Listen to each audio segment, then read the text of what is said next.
Sa karagdagan pa nating mga balita, pag-uulat mula naman sa ating CMN roving reporter sa Mindanao. CNN Live Nationwide. Willie Boy Ramos, magandang araw sa iyo. Magandang araw din, Ariel. Magandang araw, Pilipinas. May adlaw Mindanao. Aprobado na sa DOH, Department of Health, ang aplikasyon ng Hingoog City Government para sa itatayong Hingoog City United Hospital and Maternity Care Facility sa Barangay 25, Naturang Syudad. Dahil dito, naghanda na ang city government para sa konstruksyon ng naturang pagamutan na itatayo sa loob ng 2 hektaryang medical hub malapit sa coastal area sa Barangay 25.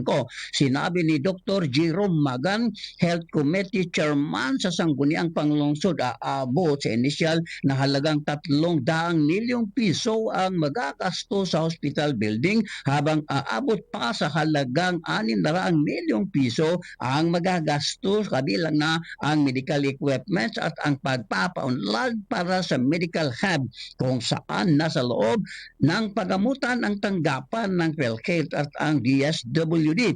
Unang inaprubahan ng Department of Health ang 50 bed primary hospital na mag-cater sa mga pasyente. Ang Hingoog City ay mayroong 3 hospital sa kasalukuyan, 2 pribado at 1 provincial government-run hospital na mayroong combined beds capacity na 210.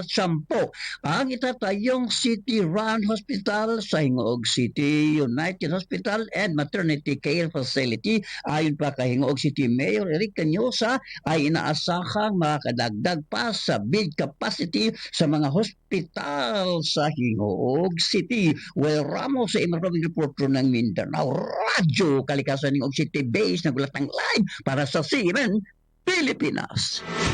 CNN Live Nationwide. Maraming salamat, Willie Boy Ramos, ang ating CMN roving reporter sa Mindanao. Binatik